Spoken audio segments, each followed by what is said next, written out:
Oof, let me tell you, doing this 100 days to 100K months challenge humbled me. And in this episode, you're going to kind of see behind the scenes of what I struggled with, what was a success, and things that I didn't expect as I attempted to generate as much new revenue in 100 days as possible. And I just want to tell you right now, one thing that I didn't expect was I didn't expect people would care so much. But what I noticed in posting these videos, because I actually recorded the process and had my team film, well, I filmed the updates daily and had my team then edit and post these videos to social media.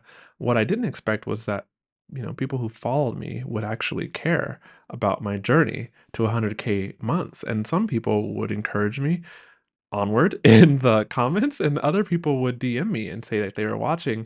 And then I hit a rough patch at day 92, and the challenge was supposed to finish on January 6th, 2024. And I still am only on day 92. I've continued to do revenue generating activities, but I need to officially make the videos and give a final update. So this episode will be an update through day 92. So I didn't make it to generate $100,000 of revenue. Let me define what this challenge is and what I decided to do with it. So for me, what my goal was to generate as much new revenue as possible. And so that's what I recorded in the videos, which you can find on my Instagram account or my YouTube account, though both of those are linked up in the descriptions below. And where did I get this challenge from? Well, I saw it on TikTok, and it actually was from Alex Hormozy. I think he talked about how anyone could change their business or life by doing the things they need to do over the course of 100 days and just really getting good at and specializing in those things. And so back in the fall, and this was following my accident where I crashed my bike on a stupid little crash. Like I jump, I do drops, like 6 foot drops, 6 foot gaps. I'm a mountain biker. I have fun doing it. And then I'm riding home one day on a hill that I always go down. I live here in Mexico. And so I always go down this hill. It's barely even a hill. It's a decline, we'll say that, or an incline if you're going up it, but nothing major. And I'm going home after a bike ride, and I would ride this hill back and forth 2 times a week to go to my salsa and bachata lessons, and then a third time a week to go to my mountain biking, just out in a group mountain biking ride. And so I'm riding down this hill, and I don't even remember what happened. Unfortunately, the CCTV footage that I got my wife to pull from the camera, the security camera on a home near where I crashed, showed me that nothing happened. I just appeared to be pedaling along, do do do do do do do, and then clipped a curb, flipped over my handlebars, crashed through a bougainvillea bush. Bougainvilleas or bougainvilleas in English, but they're this cool little flower bush. It's kind of prickly though, but the flower can be like, I believe, purple or red, magenta, lavender, those kind of colors, and it has like three triangular kind of diamond shaped flowers. I believe is how it looks like. Either way, I crashed through that bush, got lots of like cuts and scars on my arm. I can't pull up my sleeve to show you, but maybe you can see if you're watching the YouTube video, you can see that's just a little bit of the damage on my arm. And if it goes all the way up to my shoulder, and if you're not watching YouTube, you can see visually these podcasts. And when I dive into funnels and troubleshoot funnels, you can see that on the YouTube channel. So I crashed through the bush and hit my head on the curb. And I gashed my eye up here, over on this side. So like the flesh was hanging down there. That sucked. And then I fractured my nose, which now, like, I mean, this is already, we're recording this in February. So it's been several months, 5 months now. And yeah, I had a fractured nose. And then the worst part was I also had fractured the orbital palate. The orbital palate is the part that basically your eyeball sits on, and it holds your eyeball up in your eye socket and keeps your eyeball from, I don't know, becoming one with your brain. I'm not a medical doctor, so that's not the technical definition, but basically I fractured it. So they had to take titanium mesh, let's call it a stretcher for your eyeball, and just slide that under my eyeball, fuse it to the bones with screws and surgical magic. And yeah, so it was a major surgery. Simple for I think it's called a macular surgeon. I don't know, for the guy who performed the surgery, but major for me.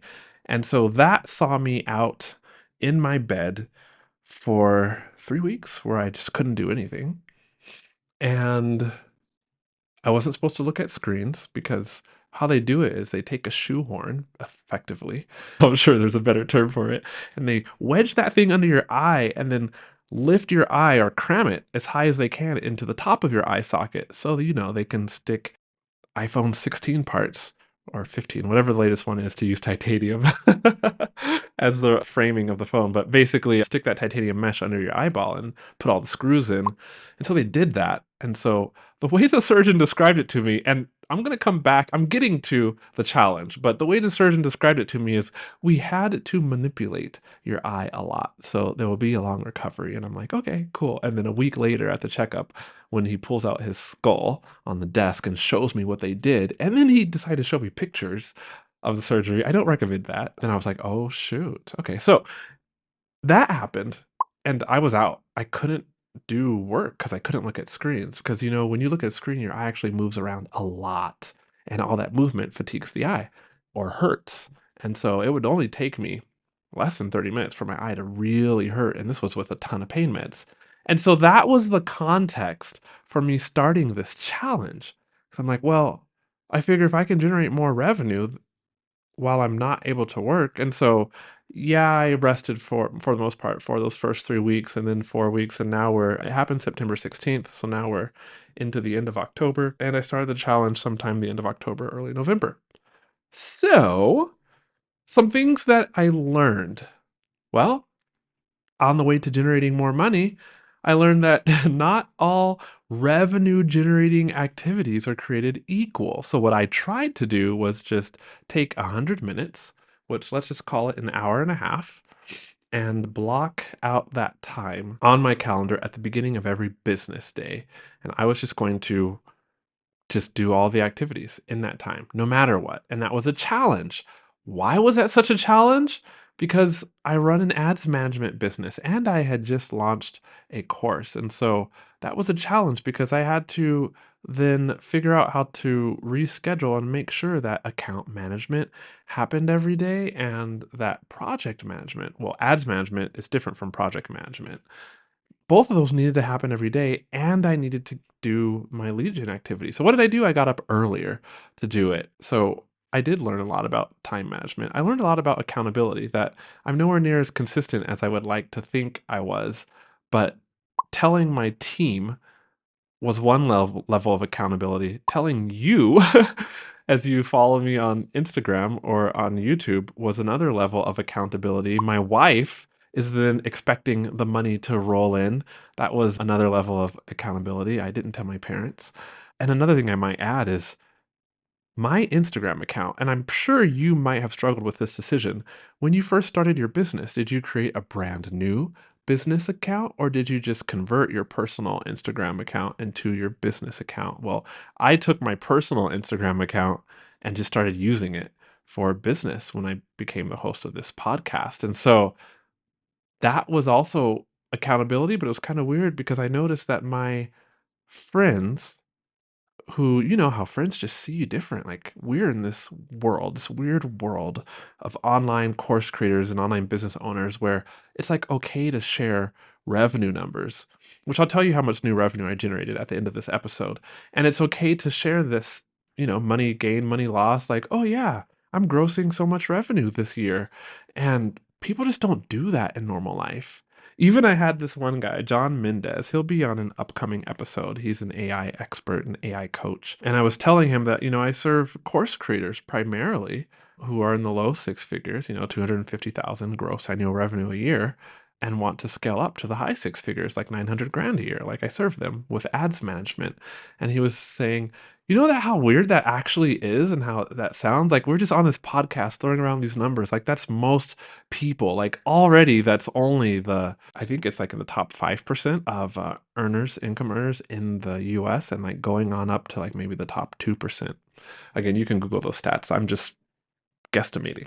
So, hey, we'll get right back to the episode in a moment. You want to make sure that you're avoiding all the mistakes with Facebook ads that could cost your business a good amount of money because your ads just aren't running like they should be. Well, you can hop on a call with me and I can look at your Facebook ads and you get to leverage my 3 years of Facebook ads management experience, optimize your account, fix it up right then and there on the call so that your ads will be running better and getting either more leads for you or making more sales for you. If you want my help, that is the artofonlinebusiness.com/call.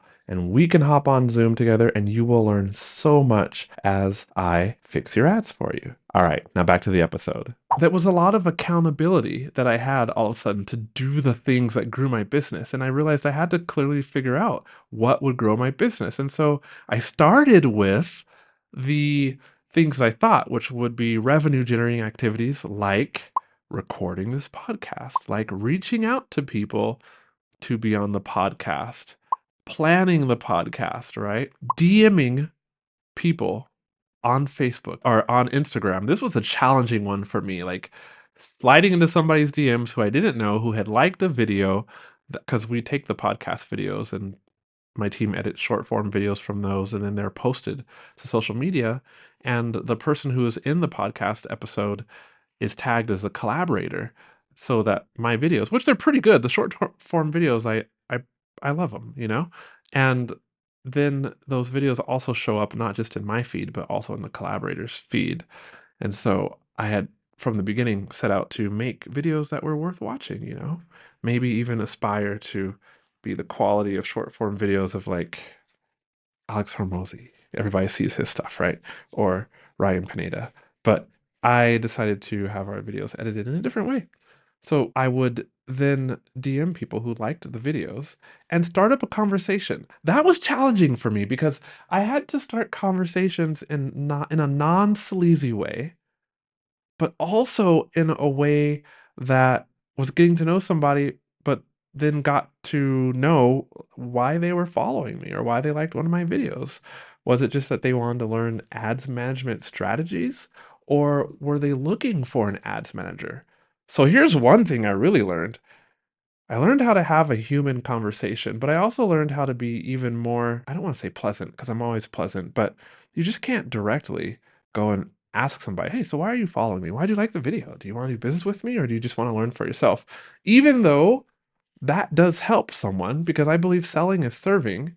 And if I can serve somebody through guiding them to my course, or offering ads management, ultimately that's a win for their business because their business benefits from it, right? But for those of you that like maybe you need to DM me on Instagram and say, "Hey, I've been there too, QUAY.jo. I've outreached on Instagram. It's tough, but I definitely learned a lot. Like it made my skin thicker. I got ghosted, you know? I asked wrong questions. Sometimes I even would mistype on my keyboard and people just wouldn't respond. And I had to be very careful not to appear like a bot, you know? And so I set that activity. And if this seems sprawling, it is. I have my notes right here and I'm just sharing what's on my heart. You can get some takeaways from this, hopefully. But as I did this, I realized this whole DMing thing, it does work. You can generate business, and I did generate business from it, but it's hard because in the end, I'm just a super people person. Like I'm not a robot. I don't like offending people. I don't like turning people off. Like so DMing was difficult, but I did do it. And most days my goal is like just start like 5 new conversations in the DMs. Sometimes more, sometimes less.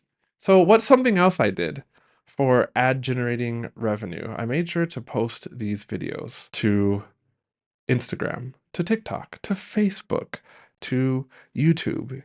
What I learned there is that actually another challenge that I was experiencing because I live abroad in Mexico is that when I would post myself, it was like Mexicans and people from Central America liking the videos. And I realized, oh shoot, I'm not reaching an audience.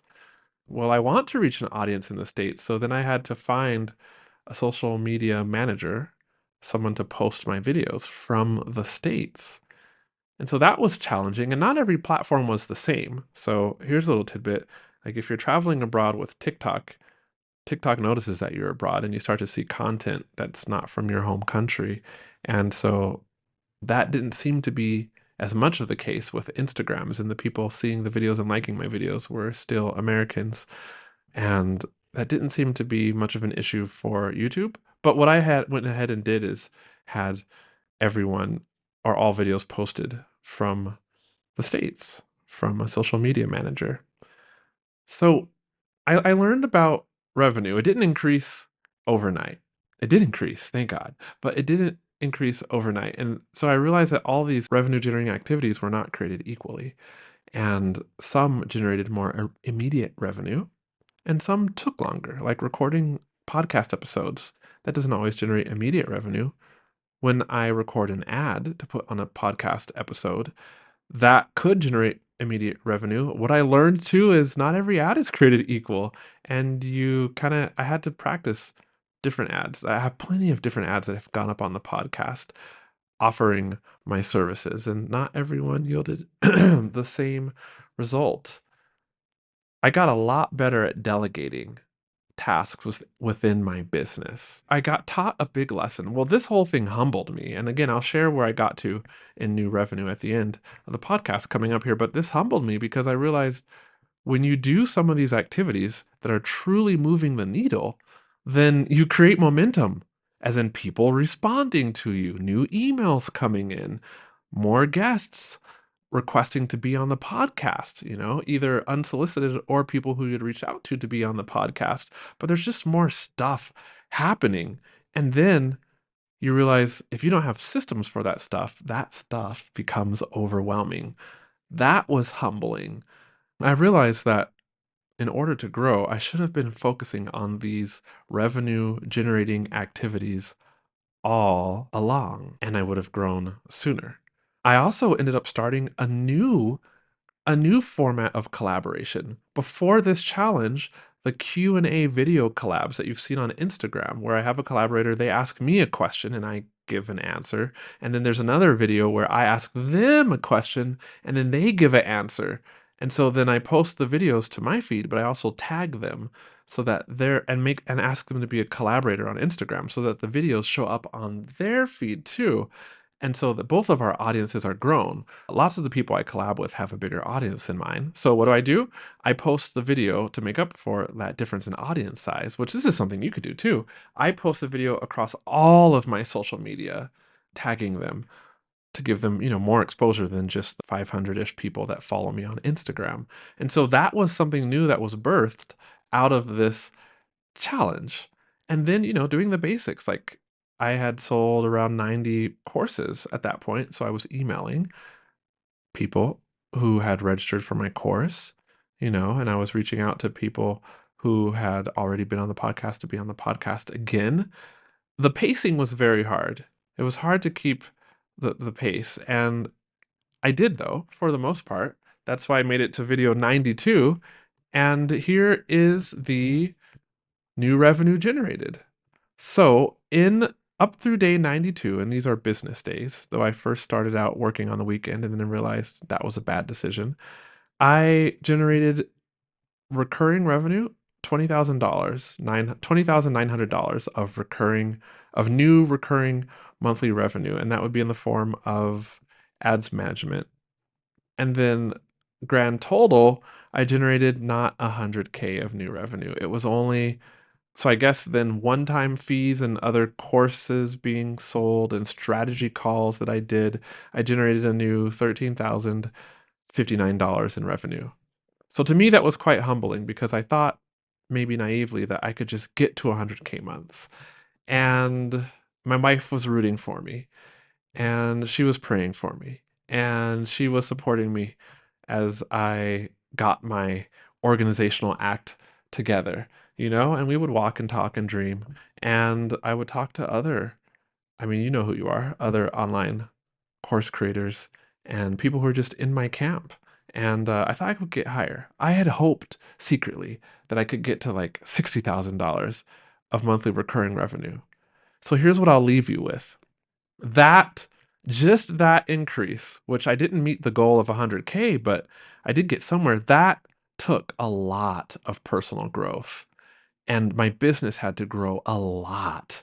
The systems had to mature. My communication with my team had to level up and get more efficient. I had to get a lot better about focusing my time to do what absolutely mattered.